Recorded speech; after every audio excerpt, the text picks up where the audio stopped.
আসসালামু আলাইকুম। প্রবিডি থেকে আমি খালিদ হাসান আরাফাত। প্রবিডি সবসময় নিত্য নতুন কৃষি যন্ত্রপাতি নিয়ে কাজ করে থাকে।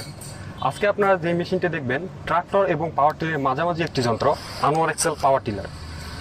এই মেশিনটিতে মূলত যে ব্যবহার করা হয়েছে দুটা গিয়ার বক্স, একটা ইঞ্জিন দিয়ে দুটা গিয়ার বক্স অপারেটর হবে। একটা গিয়ার বক্স হচ্ছে গাড়িটার সামনের দিক যাওয়ানোর জন্য, আরেকটা গিয়ার বক্স আছে ওটা দিয়ে হচ্ছে মাটি খোঁড়ানোর জন্য।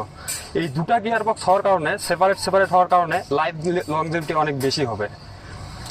এটা চালানোর যে সিস্টেমটা আছে, এই চালানোর সিস্টেমটা পাওয়ার টিলারের মতো অপারেটিং সিস্টেম, 3 চাকা।